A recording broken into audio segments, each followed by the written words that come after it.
Hey team, Cam here from Training Tilt. Hey, welcome to this week's episode. Just been on the road a little bit actually.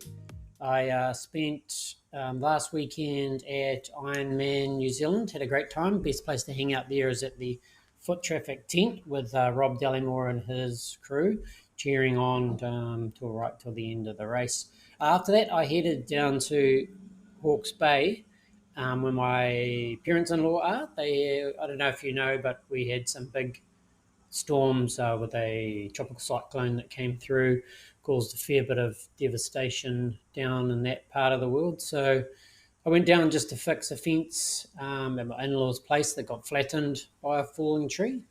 And a lot of the roads were closed, so it was a really good opportunity to travel through some of New Zealand's older, smaller towns. I've got some photos here on my latest blog.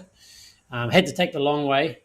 I think it was about a 6-hour drive or something, but really enjoyable. Stopped for a few runs, etc. as well. But anyway, I'm just saying that because during that trip, I actually listened to an audiobook. So the audio book is called The 7 Habits of Highly Effective People. It's actually a really old book, written by Stephen Covey. I think it's been updated a few times, but really timeless content. So all of the content around. Let me just go back a bit. So I just wanted to. So there's obviously 7 habits in there of highly effective people, and one of the habits is seeking first to understand, then to be understood. So I want to dive into that because it reminded me of the last few blogs that I've written about marketing for endurance coaches and just making sure you go through that process of thinking about the customer's journey. So part of that is first try and understand what the needs and the problems of your customers are before trying to explain how you can help them with your products and services before trying to sell them the products and services. So again, this is what I always talk about. It requires a thoughtful approach to build trust first with potential clients before you try and sell them something.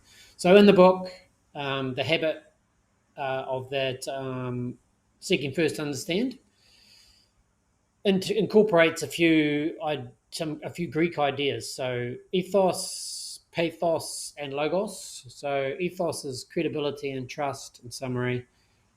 Pathos, creating emotional connections, and logos, using logic and reason. So most coaches jump into using logic and reason about why they should buy their products and services instead of uh, establishing credibility and trust and also establishing emotional connections.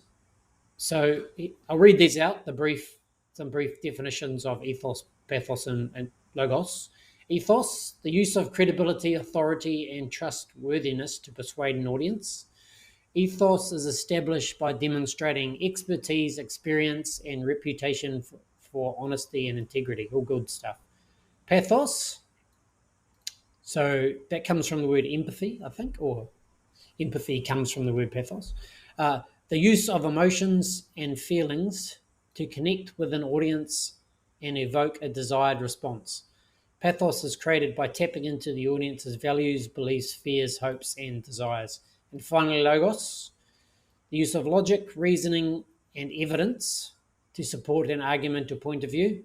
Logos relies on facts, data, statistics, and other forms of objective evidence to make a case. So in the book,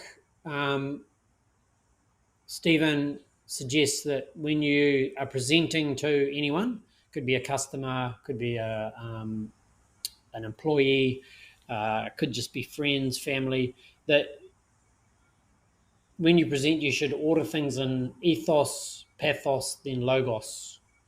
So in relation to marketing activities, I might be inclined to use pathos first and then go with ethos and then finally logos. But whatever your inclination, logos should be last. So a lot of coaches put logos first, as in the logical argument why people should buy your products and services instead of thinking about pathos and ethos first. So anyway, let's dig into each of them. So first, creating pathos. So creating an emotional connection with potential clients is an important component of effective marketing. So if you link back to some of my previous posts I put in the show notes, talked about how coaches skip the first couple of steps of marketing, which is first getting new needs and getting new leads, and the second is nurturing them. So pathos and ethos is about that nurturing. So in terms of pathos, it's connecting with their emotions to help them realize that you understand their values and their problems and their challenges. So the second one is ethos. So once you let them know that you understand their issues, then you can establish ethos. Um, so you can demonstrate your own expertise and experience and show that those values align with their goals and needs. Back to the pathos, their goals and needs, the ethos, how your experience and your knowledge, your qualifications align with those. And then only after that do you finally use logos, which is using the logic and reasoning to support your arguments that you should they should be buying products and services from you. So then you need to present a clear and compelling case for your services, so coaches can help potential clients understand the benefits of endurance training and feel confident in their decision to work with you as a coach. So summarizing all of this, really it just sort of reiterates what I've been talking about, is that first you need to build trust, establish your authority and expertise before you try and persuade anyone to buy anything from you, because without first establishing that credibility and creating those emotional connections, logical arguments will probably just fall flat or come across as untrustworthy, like you're trying to sell them something but they don't really know you yet, they don't really trust you yet. So just take the time to build rapport and establish like a shared sense of purpose with your potential clients. By doing that, you can create like foundational trust and motivation in your potential clients that will make when you do logically argue why that you might be the right person for them to buy products and services from, then you'll be much more persuasive. So seek first to understand, then to be understood.